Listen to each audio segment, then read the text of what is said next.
Curhat online dulu ya. Saya dapat telepon nih dari teman lama, Daber, pengisi suara film. Kami ketemu sekitar tahun 1994 akhir.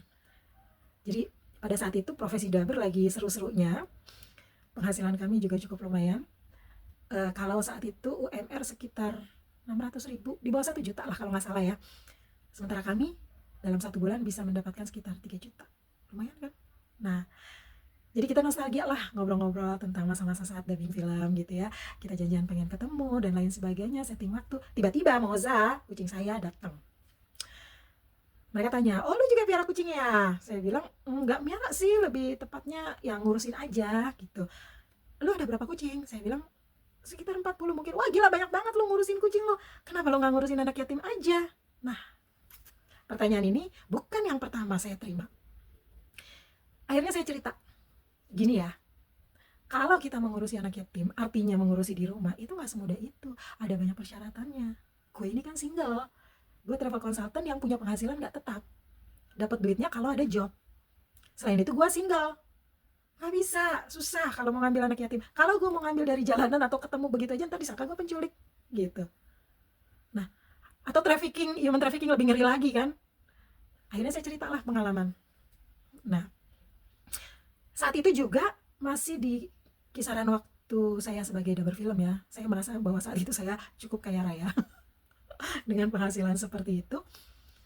Saya lagi jalan ke Mangga 2 ingin membeli sesuatu, ketemu dengan seorang anak perempuan yang baik, lembut sekali. Dia mencolek saya dan bilang, kakak mau beli dagangan saya nggak? Saya bilang, kamu dagang apa?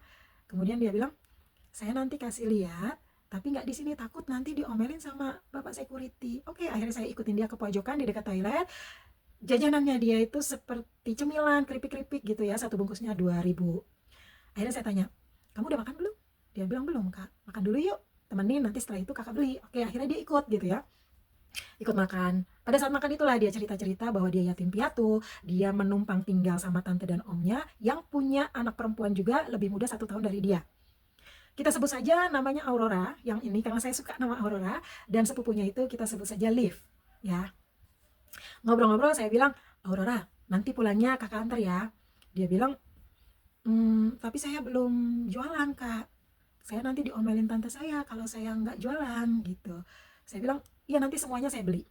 Karena itu satu tas, itu nggak sampai 20.000, 20 ribuan lah kurang lebih. Oke, akhirnya saya antar, naik bajai sekitar 5 menit, ternyata rumahnya dekat banget dari Mangga 2. Ketemu sama tantenya. Ngobrol-ngobrol-ngobrol, tantenya curhat bahwa dia belum bayar uang sekolah, belum bayar seragam, dan lain sebagainya. Saya bilang, saya antar Aurora ke sekolah ya. Nah, di sekolah ketemu sama kepala sekolahnya. Kemudian saya lunasi lah semua biaya sekolahnya sampai 1 tahun ke depan. Dan biaya sekolah waktu itu berapa sih? Pokoknya saya ngeluarin duit itu nggak sampai 100.000 deh. Kemudian beli seragam dan lain sebagainya. Ternyata Liv yang melihat Aurora dapat barang-barang baru gitu ya dari saya, nangis, jealous dia. Supaya tidak jadi masalah, akhirnya saya membeli barang-barang yang sama seperti kebutuhan belajar, buku-buku dan lain sebagainya untuk Liv juga. Di situ mereka happy. Tetapi yang jadi masalah setelah itu adalah saya seperti dijadikan ATM. Mereka mau pulang kampung minta uang sama saya dong.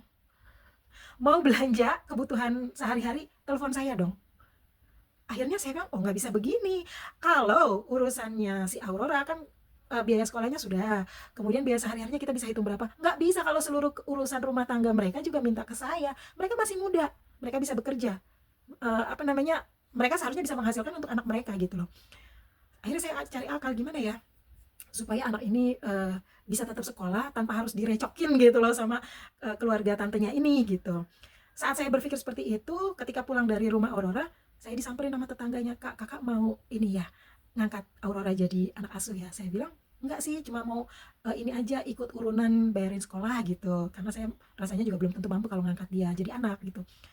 Terus tetangganya bilang, kayaknya nggak bisa deh kak. Soalnya Pak Haji yang rumahnya di sana, saya lihat rumahnya besar dan bagus gitu ya. Berarti cukup berada. Pak Haji itu aja mau ngangkat Aurora jadi anak, nggak dikasih. Sebab keluarga itu seperti menjual Aurora untuk biaya kehidupan mereka sehari-hari. Banyak orang yang sayang dan kasihan sama si Aurora dan sering memberikan bantuan untuk Aurora, dan itu digunakan oleh om dan tantenya. Sampai di situ sebenarnya masih fine. Kemudian karena saya berpikir untuk memberikan atau mengkontribusikan sedikit kemampuan saya untuk Aurora, saya berpikir untuk masukin dia ke pondok pesantren yang agak jauh. Saya telepon teman saya di Jogja yang mengasuh pondok pesantren gitu ya. Akhirnya janjian lah, saya izin sama tante dan omnya untuk ngajak Aurora ke Jogja dan tidak dikasih. Karena saya sudah janji, saya tetap berangkat dong ke Jogja. Tiba di Jogja, besoknya saya ditelepon sama mama saya. Mama saya bilang gini, "Nak, kamu di mana?" "Di Jogja, Ma." "Kamu sama siapa?" "Sendirian." "Kamu nggak sama anak kecil?" Saya bilang, "Enggak, saya berangkat sendirian ke Jogja. Ini ada polisi datang, nanyain, katanya kamu menculik anak." Masya Allah, ini fitnah jahat banget. Saya shock. Kenapa? Karena mama saya itu orang yang sangat halus hatinya. Dia gampang sekali tersentuh gitu ya, gampang sedih gitu, hatinya rapuh. Tapi dia itu nggak bisa curhat, nggak bisa mengungkapkan perasaannya ke orang lain. Dia lebih suka memendam perasaannya sendiri. Dan pada saat itu beliau juga masih perawatan karena diabetes. Jadi saya shock banget dong. Akhirnya saya bilang gini, "Oke mama, tenang ya, besok saya pulang, besok saya sampai Jakarta." "Ya udah nak, hati-hati ya." Akhirnya saya pulang. Sampai di rumah saya bilang, "Ma, ceritanya gimana?" Terus mama saya bilang, "Eh, polisinya kemarin datang lagi dan mereka bilang anaknya sudah ditemukan. Jadi ternyata si Aurora ini kabur. Katanya Aurora itu dipukul dan dia kabur, nginep di rumah salah satu SPG di Mangga 2 yang juga sayang sama dia karena memang anaknya itu sangat layak lah disayang." Nah, misunderstand. Om dan tantenya juga minta maaf sama saya. Cuma kan efek yang sudah ditimbulkan itu nggak main-main. Dia lapor polisi, memfitnah saya menculik anak. Gila kan? Akhirnya saya merenung. Ternyata niat baik itu tidak selalu bisa diterima dengan baik juga, dan mungkin bisa mencelakakan kita.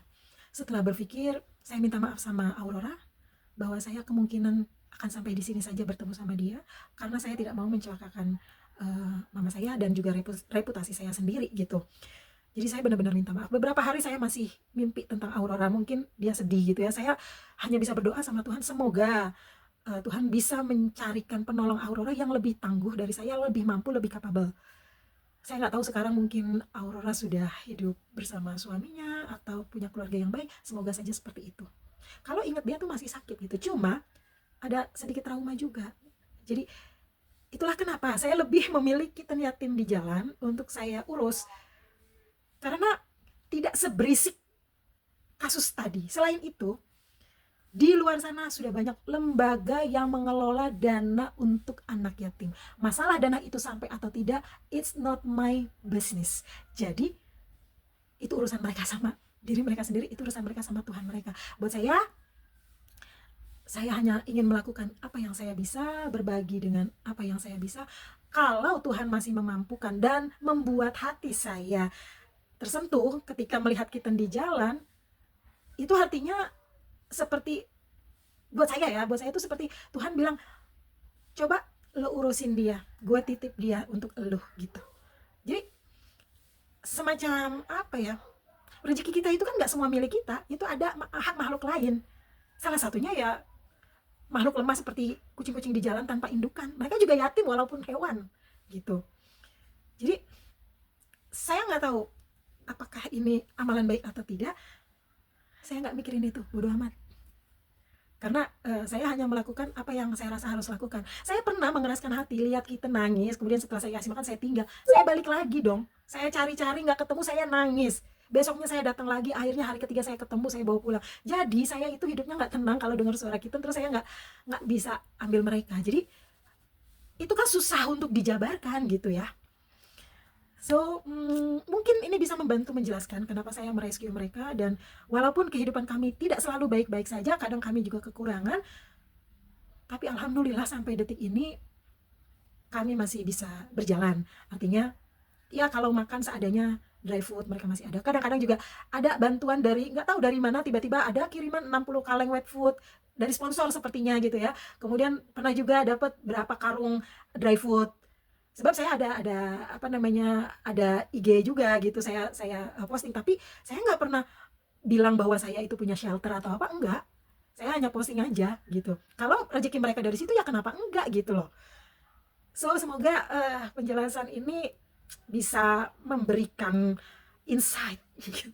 Buat mereka yang bertanya kenapa sih nggak ya apa namanya mengurus anak yatim aja dibandingkan mengurus kucing-kucing yatim gitu.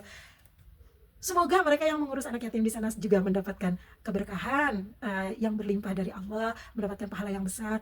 Dan untuk teman-teman pecinta kucing atau pencinta hewan lainnya, meskipun itu anjing sekalipun yang katanya najis, tapi itu juga makhluk Allah, semoga juga diberikan jalan dan kemudahan dan diberi ketabahan ketika mendapatkan pandangan-pandangan julid dari sekitar kita. Semoga kita semua dengan tugas masing-masing, dengan aktivitas masing-masing, diberi kenikmatan, diberikan kebahagiaan lahir dan batin, sehat selalu. Gitu aja kali ya curhatan saya kali ini.